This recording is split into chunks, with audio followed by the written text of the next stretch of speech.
দৃষ্টি সীমানার শেষাংশ পর্যন্ত ঘন জঙ্গলের আবছায়া। দূর দূরান্তের গহীন জঙ্গল থেকে ভেসে আসছে বন্য প্রাণীর ভয়ঙ্কর সব হাঁক ডাক। ছুটছে লোকটা সরু অন্ধকারে আচ্ছন্ন রাস্তায়। চারিপাশে শুধু লম্বা সারি সারি ঘন গাছ। অন্ধকারে যা দেখতে লাগছে আকাশ ছোঁয়া। শীতল বাতাস বইছে চারিপাশে। অতিবাহিত ঠান্ডা বাতাসেও লোকটার উত্তেজনায় থরথর করে কাঁপতে থাকা ঘরমাক্ত শরীর থেকে টপ টপ করে নিঃসরণ হচ্ছে ঘাম। পায়ের নিচে পিষে মিশে যাচ্ছে মৃত্তিকায় ঘামের বিন্দু কণাগুলি। মস্তিষ্ক, নিউরন, শ্রবণেন্দ্রিয় ঝাঁঝরা করে দিচ্ছে সেই ভয়ঙ্করী বাক্যগুলো। গুমট পরিবেশেও শোনা যাচ্ছে লোকটার ভারিক্কি ঘন নিঃশ্বাসের শব্দ, যা বলে দিচ্ছে তার ভিতর কিভাবে গ্রাস হয়ে যাচ্ছে ভয়, ভয়, মৃত্যুর ভয়। ল্যাম্পপোস্টের নিয়ন রোশনাই আলো ছাড়িয়ে ঘন জঙ্গলের মধ্যে দিয়ে ছুটছে বাঁচার জন্য। ঘন গাছপালা ফোকর গলিয়ে এগিয়ে গিয়েছে রাস্তাটি। শুনশান নিস্তব্ধ রাতে আঁকাবাঁকা রাস্তাটাকে নিজের মৃত্যু চক্রের মতো লাগছে লোকটির কাছে। ভয়াতুর চোখগুলো আশপাশ আমলে না নিয়েই ছুটে চলছে অবিরাম, জীবন বাঁচানোর এক ক্ষুদ্র প্রয়াস। জঙ্গলের এবড়ো খেবড়ো রাস্তায় অজস্রবার হুচট খেলেও থেমে থাকছে না লোকটি। চোখে স্পষ্ট সংকীর্ণতা, উৎকণ্ঠা, উদ্বিগ্নতা, তবুও মনে প্রবল ইচ্ছা বাঁচার। হঠাৎ সামনে একটি গাড়ি দেখতে পেয়ে এক টুকরো আশার আলো জেগে উঠল লোকটির মনে।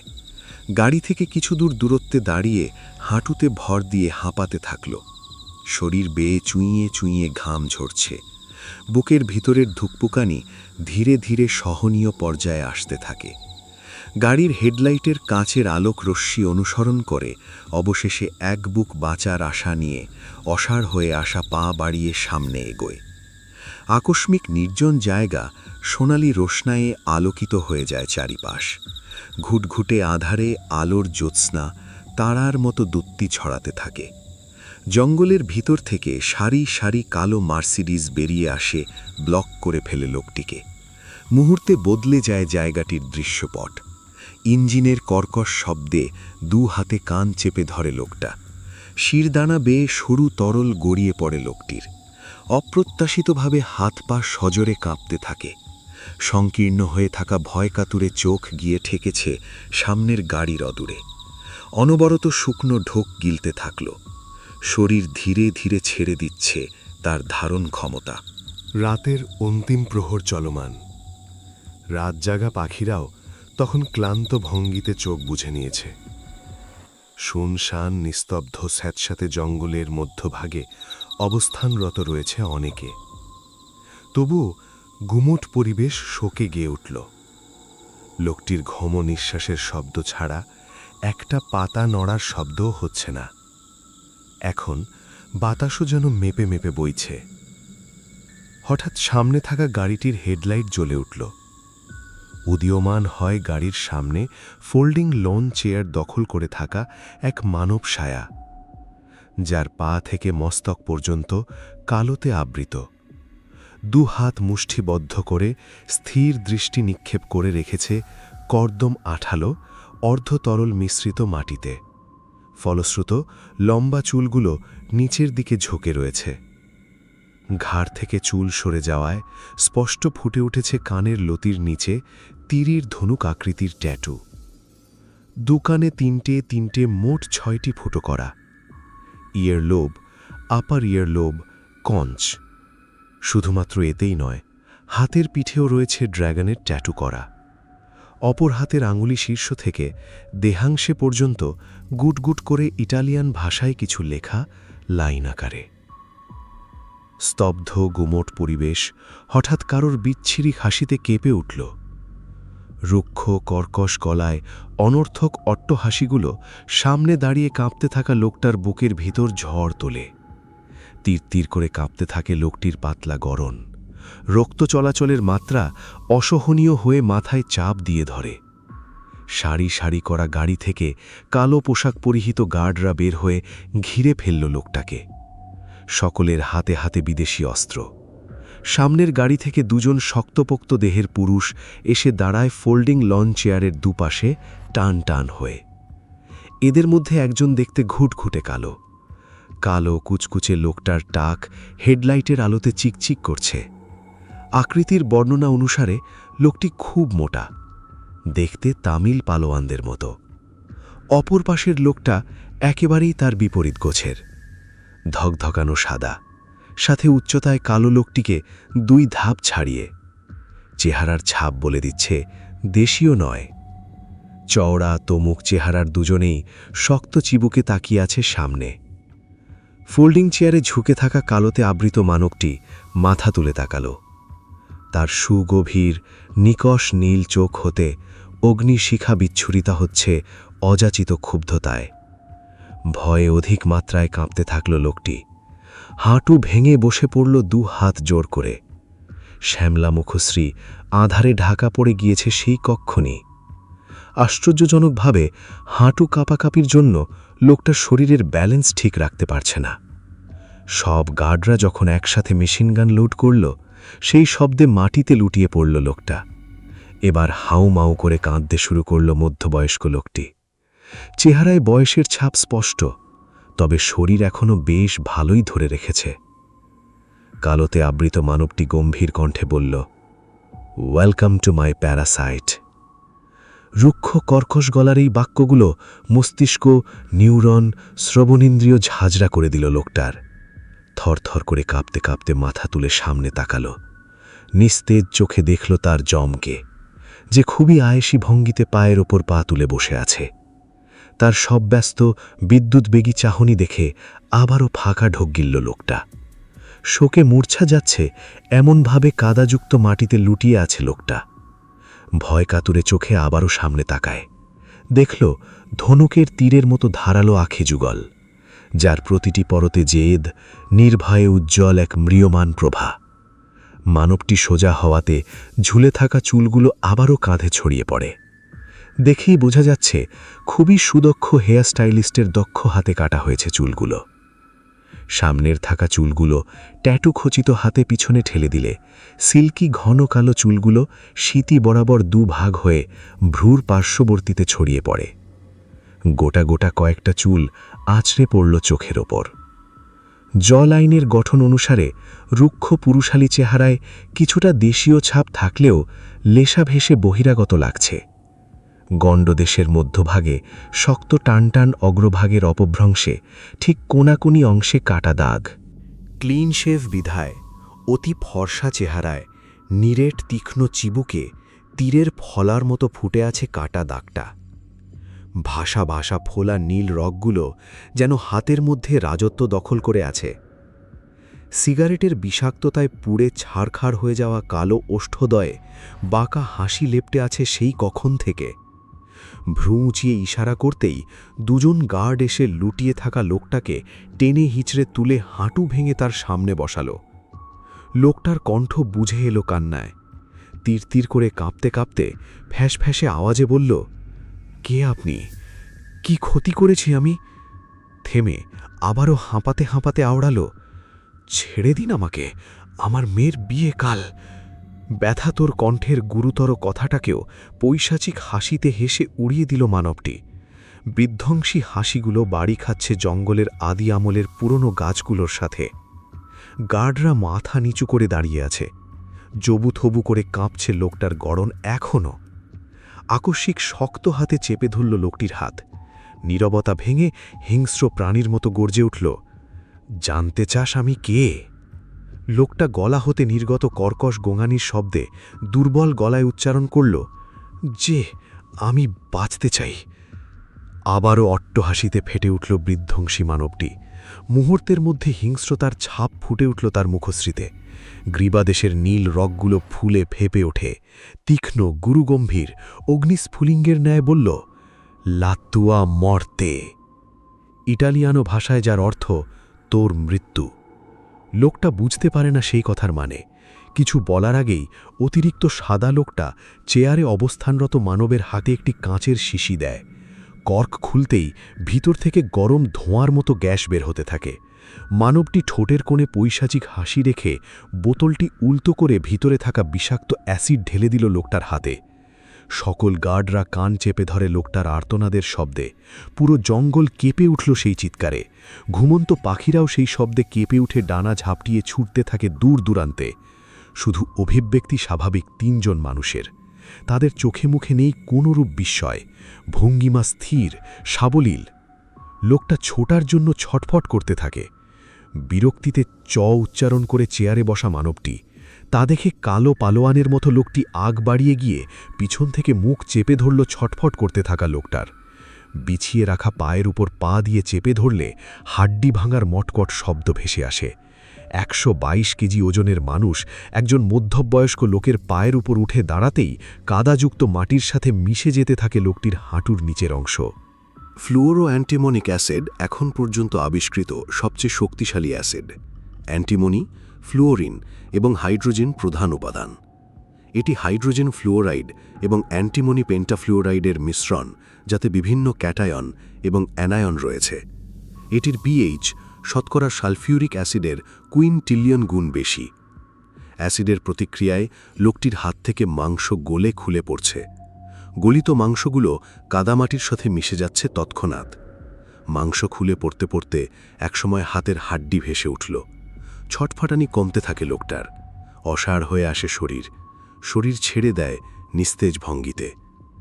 মানবটি কালো লোকটাকে ইশারা দিলে সঙ্গে সঙ্গে বলিষ্ঠ হাত দিয়ে লোকটার মুন্ডু দুপাশে স্থিতিশীলভাবে দুবার ঘুরিয়ে আচানক সর্বশক্তি ব্যয় করে এক টানে ঘাড় থেকে মুন্ডু আলাদা করে ফেলল। নিমিষেই দেহ থেকে পরাণ পাখি উড়াল দেয় দূর আকাশে। ছটফটানোর সুযোগও পায়নি লোকটি। গলার ফিনকি দিয়ে গড়গড় করে রক্ত বের হতে থাকে। তাজা লাল তরল উষ্ণ রক্ত গিয়ে ছিটকে পড়ল পৈশাচিক আত্মার মানবটির মুখে। ফর্সা অবয়ব রক্তের অতলে ঢাকা পড়ে গেল। সাদা লম্বাটে লোকটা টিস্যু এগিয়ে দিলে কুটিল হাতে টিস্যু নিয়ে মুখের রক্ত মুছে নিল মানবটি। চোখে মুখে লেপ্টে আছে হিংস্রতার ছাপ। শক্ত চোখে চেয়ে থাকল মাটিতে পড়ে থাকা নিথর দেহের দিকে। অতঃপর উঠে দাঁড়ায় মানবটি, চিরায়ত গম্ভীর অবয়ব নিয়ে। দেখা যায় উচ্চতায় অধিক হওয়া সাদা লোকটাও তার মনিবের কাঁধ বরাবর। কালচে কালো ঠোঁট নাড়িয়ে চিরায়ত গম্ভীর গলায় বলল মানবটি, খুব সুন্দরভাবে প্যাকেট করে লাশটা পাঠিয়ে দেওয়া হোক। সাদা লোকটি মাথা নাড়িয়ে কোটের ভিতর থেকে আইপ্যাড বের করে। তাতে গভীর দৃষ্টি রেখে বলল, বস, সকাল 6টায় ফ্লাইট আছে, বাকি কাজগুলো এখানকার লোকরা সামলে নিবে। প্রত্যুত্তর করে না মানবটি। ইতিমধ্যে গার্ডরা লাশটি নিয়ে অন্য গাড়ির ডিকিতে তুলে ফেলেছে। কালো লোকটা এসে ডোর হ্যান্ডেলে টান দিয়ে ডোর ওপেন করে দিলে লোকটি গিয়ে আয়েশি ভঙ্গিতে গাড়িতে বসল। সাদা লোকটি গিয়ে ড্রাইভিং সিটে বসল। পাশের সিটে কালো লোকটি টিস্যু দিয়ে হাতের মুখের রক্ত মুছতে থাকে। ডিরেকশনের জন্য চেয়ে থাকলে প্যাসেঞ্জার সিট থেকে মানবটির জলদগম্ভীর কণ্ঠস্বর ভেসে এলো, নিজের হাতে সব কটা শেষ করে যাব এবার। আর কিছু বলতে হয়নি। মাথা নাড়িয়ে গাড়ি স্টার্ট দিল সাদা লোকটি। মোড় নিল লোকালয়ের উদ্দেশ্যে।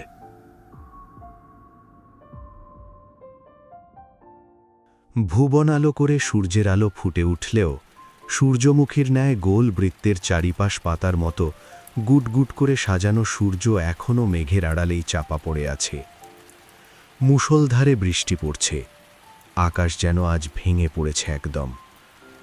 একটানা ৩ ঘণ্টা যাবৎ বৃষ্টি হচ্ছে। এখনও থামার কোনো সম্ভাবনা লক্ষ্য করা যাচ্ছে না। ইতিমধ্যে অনেক রাস্তাঘাটে পানি জমে রাস্তা ব্লক হয়ে গিয়েছে। চাইলেও জোরে গাড়ি চালাতে পারছে না ন্যাসো। পাশে বসে বিরক্ত হাঁসফাঁস করছে লোকাস। ন্যাসো একজন ইটালিয়ান নাগরিক। 6 ফিট 1 ইঞ্চির ন্যাসো বর্তমান যুগের মেয়ের ক্রাশ কনফেশনে অলওয়েজ টপে থাকে। বলিষ্ঠ দেহের সাথে দেখতেও খুবই আকর্ষণ এবং ফিটফাট। 33 বছরের ন্যাসো এখনও দেখতে তাগড়া যুবকের মতোই ছিমঝাম। দৈহিক গঠন অনুযায়ী রোমান পুলিশের মতো লাগলেও জড়িয়ে আছে অন্যায়ের সাথে আষ্টপৃষ্ঠে। আগে আন্ডারগ্রাউন্ডে ড্রাগ ডিলার ছিল। ন্যাসোর শুটিং স্কিল দুর্দান্ত, সেই সাথে খুবই সূক্ষ্ম বুদ্ধিমত্তার অধিকারী। 8 বছর কালো ব্যবসার আড়ালে থাকা ন্যাসোর নামে ছিল না কোনো পুলিশ ফাইল। মানুষ মারার হাতও তার খুবই চালু। খুব সুন্দরভাবেই গড়ে তুলেছিল কালো ব্যবসার সাম্রাজ্য। তবে এখন আর আড়ালে নেই, প্রকাশ্যেই স্মাগলিং করে। তবে প্রশাসনের বিরুদ্ধে কোনো স্টেপ নিতে পারে না, কারণ এখন মাথার ওপর আছে শক্ত একটা হাত। মালিক থেকে পিএ হলেও লাভের কমতি নেই বিজনেসে। পিএর পাশাপাশি 4 বছর যাবৎ নিয়োজিত আছে রয়্যাল বডিগার্ড হিসেবে। লুকাস তামিলনাড়ুর নাগরিক, তাই দেখতে এত কালো আর পালোয়ানদের মতো।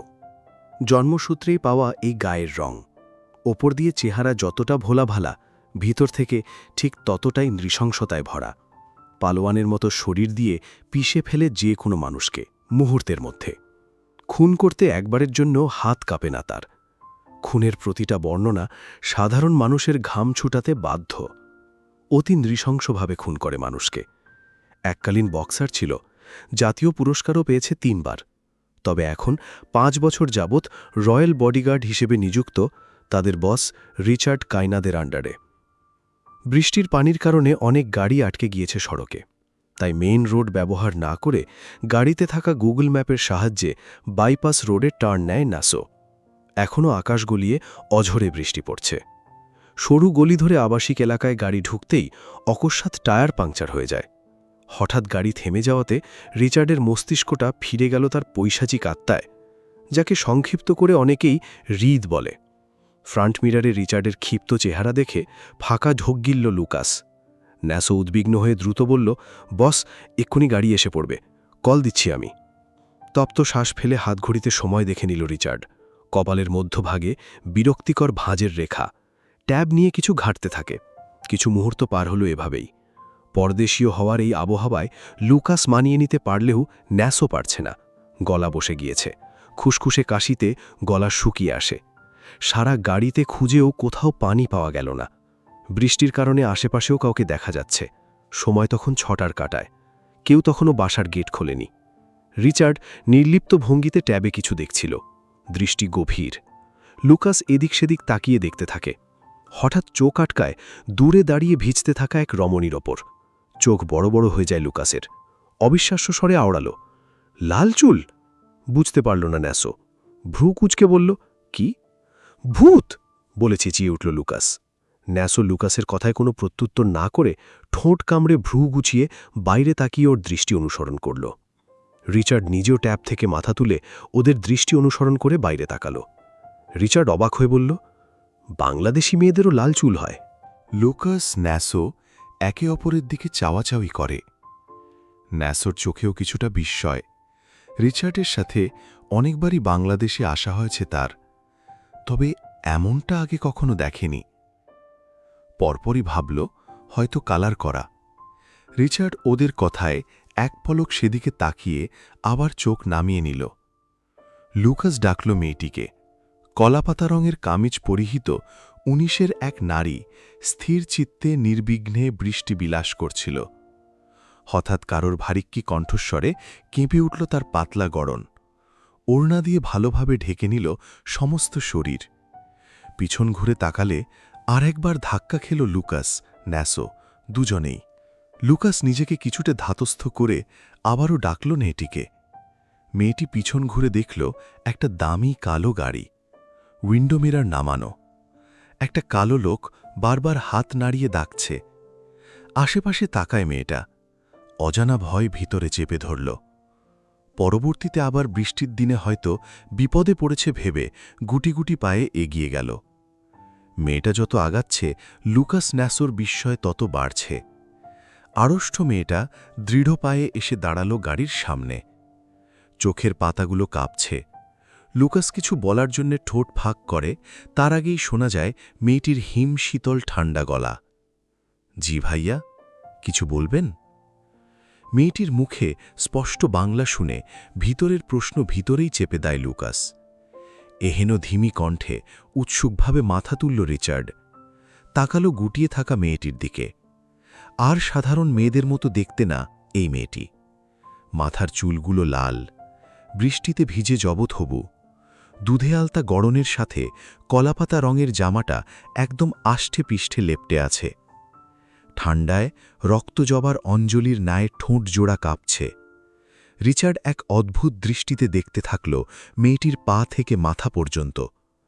তার কপালের ভাঁজ দুটো ক্ষণিকের জন্যে বিলীন হয়ে গেল। তবুও অভিব্যক্তি অত্যন্ত স্বাভাবিক, গম্ভীর। লুকাস কৌতূহলী হয়ে বলল, এত সকালে বৃষ্টিতে ভিজছ কেন? সর্দি লেগে যাবে তো। লুকাসের কথায় মেয়েটা চোখ তুলে তাকায়। একটু দরদমাখা কথায় ভিতর থেকে ভয়গুলো যেন কিছুটা হলেও কমে গেল। নিচু গলায় বলল, আমার চাচি এখনো ঘুমে, সেই সুযোগেই পালিয়ে এসেছি। কথাগুলো বলার সময় মেয়েটার চোখগুলো হেসে উঠল। এহেন কথা শুনে কিঞ্চিত আশ্চর্য হল ন্যাসো। ঠোঁট কামড়ে গম্ভীর গলায় জিজ্ঞেস করল, পালিয়ে এসেছ মানে?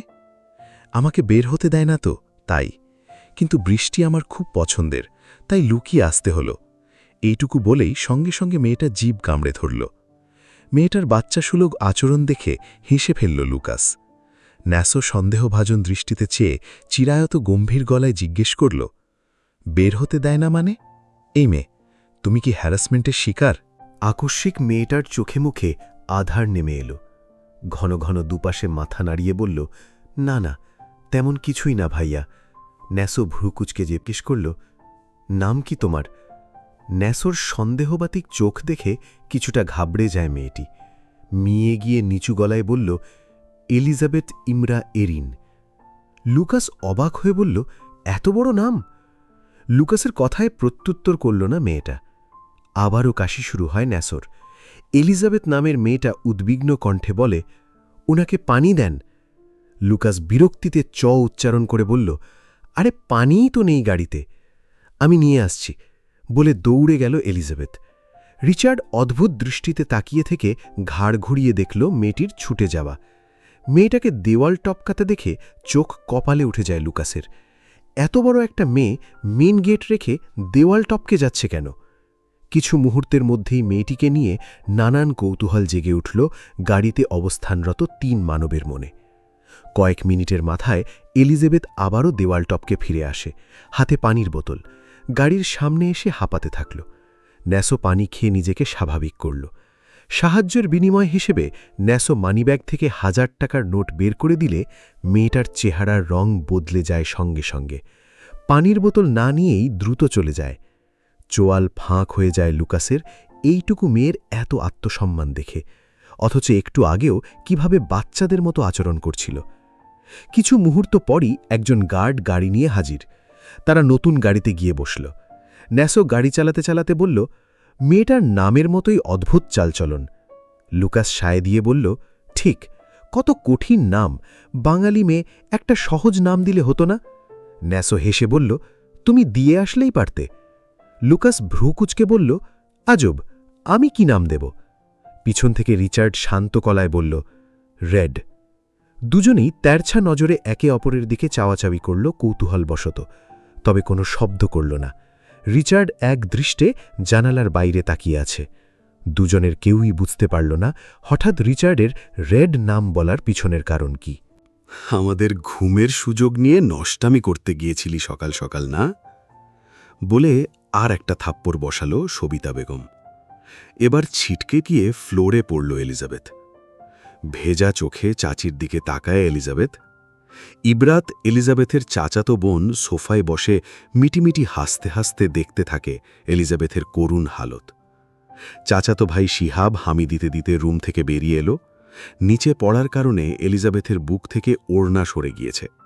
শিহাবের কুৎসিত চাহনি দেখে তড়িঘড়ি করে নিজেকে ঢেকে নেয় এলিজাবেথ। সবিতা বেগম এলিজাবেথের চুলের মুঠি ধরে টেনে তুলল ওকে। ইকবাল সাহেব এসে ছাড়িয়ে নেয় এলিজাবেথকে। চোখ গরম করে তাকালেন স্ত্রীর দিকে। ইকবাল সাহেব বিরক্ত হয়ে বললেন, মারছ কেন? সকাল সকালই অশান্তি না করলে দিন শুরু হয় না তোমার, না? সবিতা বেগম চেঁচিয়ে উঠল, একদম চোখ রাঙিয়ে কথা বলবে না। নিজের আদরের ভাগ্নি যে কি করে সেই খবর রাখো। ইকবাল সাহেব ভ্রু কুচকে জিজ্ঞেস করলেন, কি করেছে এলিজাবেথ? সবিতা বেগম মুখ বাঁকিয়ে বলল, নষ্টামি করতে গিয়েছে সকাল সকাল। ইকবাল সাহেব ধমক দিয়ে বললেন, মুখ সামলে কথা বলো সবিতা। সবিতা বেগম কটাক্ষ করে বলল, নিজের ভাগ্নিকে জিজ্ঞেস করো সকাল সকাল কেন গোসল করেছে, কোন নাগরের কাছে গিয়েছিল আমার ফ্রিজ থেকে পানির বোতল নিয়ে। হতবম্ব হয়ে গেল ইকবাল সাহেব। লজ্জায় ডুকরে কেঁদে উঠল এলিজাবেথ। গালে আঙুলের ছাপ স্পষ্ট। ইকবাল সাহেব কিছু বলতে যাবে তখনই শোনা যায় বাইরে অনেকগুলো গাড়ির হর্নের শব্দ। সবিতা বেগম এলিজাবেথের দিকে চোখ গরম করে তাকাতেই, মাথা নাড়াতেই দৌড়ে ভিতরে চলে যায় এলিজাবেথ। শিহাব দেখতে গেল কে এসেছে। সদর দরজার কাছে গিয়ে দেখতে পেল গেটের সামনে সারি সারি করে 5টা মার্সিডিজ দাঁড় করানো। গাড়ির ভেতর থেকে কালো পোশাক পরিহিত দলে দলে লোক বেরিয়ে আসছে, সকলের হাতে অস্ত্র। হতভাগ হল সে। গার্ডরা বের হয়ে দুপাশে সারি হয়ে দাঁড়িয়ে মাঝখানে রাস্তা তৈরি করে দিল। লুকাস ডোর খুলে দিলে ভেতর থেকে রিচার্ড বেরিয়ে আসে। পা থেকে মাথা পর্যন্ত পুরো কালোতে আবৃত, বুকের সামনে কালো শার্টের 2টি বোতাম খোলা, ফলস্বরূপ সুবিস্তৃত শক্তপোক্ত সুঠাম বুক উদীয়মান। গার্ডদের সারি হয়ে তৈরি করা রাস্তার মধ্যে দিয়ে হেঁটে সরাসরি এসে দাঁড়ায় ইকবাল সাহেবের সামনে। শুকনো ঢোক গিলল ইকবাল সাহেব, জিভ দিয়ে ঠোঁট ভিজিয়ে অকপটে প্রশ্ন করল, কে আপনি? রিচার্ড গম্ভীর কণ্ঠে বলল, আই অ্যাম আ গ্যাংস্টার।